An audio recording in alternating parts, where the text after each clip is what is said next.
All right, war number 10. We're up against DSVG, very strong alliance. And I can't remember everything that happens in this video, but when I was editing together the various clips, I did recall one fight where I didn't die, but it was not good. So I'll definitely be on path 9. I'll be taking all 3 of those hazard shift defenders. Honestly, don't even remember where I was in section 2. And then there's a specific mini that I remember we had several options, and I was like, no, let me take it. I can do it with CGR. Don't worry, I'll take care of it with CGR. It should be easy. I remember specifically that conversation. So yeah, all right, so first things first, we do have Arcus here. This is good placement for Arcus. This is very good placement for Arcus. 480% passive Fury if I'm afflicted with any kind of debuff. I am going to use Cosmic Ghost Rider, but Arcus's SIG ability, you guys can clearly see is Awakened, is Tenacity. And to bypass Tenacity, I'm going to use the White Max Guidance so that all of my parries land. The reason is, obviously, if you're close to Arcus for, I think it's like 1.2 seconds or something like that, you get afflicted with an Armor Break debuff and Cold Snap. So that doesn't go away unless you just get away from Arcus. And if he has Tenacity at the beginning and you're trying to play him stun immune, before you can, really counter with a combo, he's going to be... you're going to get armor broken. He's going to be close enough to you for long enough. And then he'll have that 480% Fury. So we're just going to do the total nuke job. Now, I do believe... I can't remember exactly what I do in this fight, but, just analyzing it right now, I would want to do a full rotation so that I can get 5 judgments and completely Fate Seal him. And I know that doing a full combo against Arcus means that I am going to get an armor break at some point. If you do a full 5-hit combo, you'll be near him enough for long enough that you will get armor broken. So I just need at that point to make sure that I am landing my parries. So here we go. We're going to start with the heavy, and you guys can see when I heavy him, I knock him back. I don't get afflicted with an armor break. And at this point, I'm afflicted with both Armor Break and Cold Snap. And that Cold Snap damage is doing a lot more than it normally would because of the Fury. But, we tried to offset some of that damage by using a Combat Regen boost. And I'm not going to do the math. I didn't really see there, but I think that it probably saved us, maybe 10% health or something like that, which is, totally fine. No need to use a Power Start 1 boost there because I knew I was going to do the full rotation to Fate Seal him.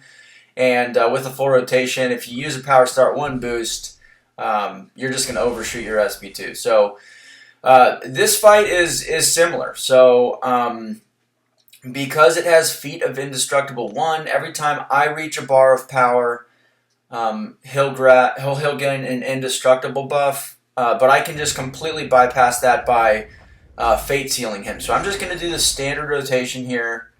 Start with the heavy, then we're going to do the light ender.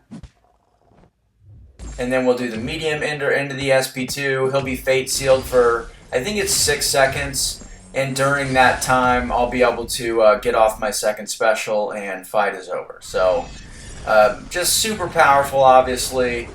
Now this next fight is Void. And it does have Hazard Shift.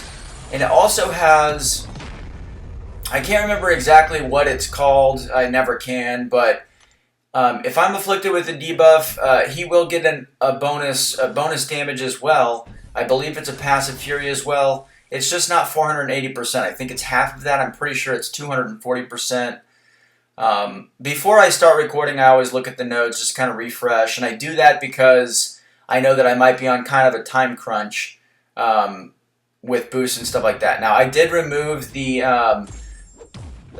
Combat Regen boost, and I switched over to the Power Start 1 boost, because this is going to be exactly the same strategy as if he was on Node 9, which is the first node on Path 9. You just want to nuke him down. You don't have to worry about Fate Seal here. You just want to nuke him. So, yeah, we don't even do the full rotation, nothing like that. Just get up to the SP2 as quickly as possible. And with the Power Start 1 boost, we can throw it off pretty fast. And then, yeah, he's dead. So, alright. Now, I honestly don't remember where I went in Section 2. So, I might not have even had a fight in Section 2. I just can't remember. Okay, alright, so, yeah, alright, got it. Okay, so I've got Super Scroll here. We're doing Cosmic Ghost Rider again. And again, with Super Scroll using Cosmic Ghost Rider, you know, I'm always going to want to Fate Seal him. That means a full rotation. But because he is a global defender, as I've mentioned ad nauseum, and I think every single war video that I've posted for this season so far, instead of doing the medium... instead of doing the heavy and then the light ender and then the medium ender, we're just going to do the heavy, medium ender to get the vigilance and then the light ender, and then we'll just have to wait out one more parry, you know, so that we can go into our SP2, and then, you know, like most cases, fight is going to be over. So, you know, this node has some kind of prowess interaction. I can't remember, but it's not going to matter here. Just going to land a parry or miss a parry. All right, so this is a perfect scenario of you know, something that can potentially go wrong using Cosmic Ghost Rider. I missed a parry at the start, and then he went into a heavy, and I was too slow, and I ended up using my dexterity. And using dexterity means that I got the precision buff, and since I triggered the precision buff on my own instead of getting it automatically from the SP2, like a much stronger version, then, you know, I wasn't able to get that maximum SP2 damage. Obviously, in a path fight, it's not going to matter much because the damage is so insane that, you know, it's just not going to matter. But it does play a factor on Mini Island if you screw that up against bosses. As you guys saw last season, I took Heimdall boss, and I kind of screwed that up. And there's one fight for the rest of this season in the last couple videos where it also played a factor, and you guys will see how that went. So, alright, here I'm using Nebula here for Dragon Man. I had a few different options, and I just felt most comfortable using Nebula here. So the node is completely gone at this point because I have more than 5 amp charges. That reduces his ability accuracy by 100%. And I'm just going to get to my SP2 here, land a parry, and then throw off my SP2. And I think that it's going to kill him, and actually I think it does kill him. Oh yeah, that's like more than enough. So that went like exactly to plan. Man, I really think that there's another Dragon Man fight at some point this season. I think it's the next war, actually, where it wasn't smooth. And anyway, I don't know. I'm struggling with the memory part because it's been a couple weeks since these wars happened. But all right, so Mysterio. I think I hinted in a recent video, whether it was last video or the video before, that one of my fights this season against Mysterio was a little messy. And I'm pretty sure it's this one, but again, I just can't remember. So, you guys know the drill here. What we want to do is get off a heavy attack. There we go, heavy attack. Now we're going to go with, I believe actually I can't remember what I do here. Yeah, we're going to go with the Vigilance because he's a global defender. And then we're going to go with the Power Gain with the Power Start 1 and the doing the Power Gain buff. As the third judgment, we are able to get just literally over the SP2.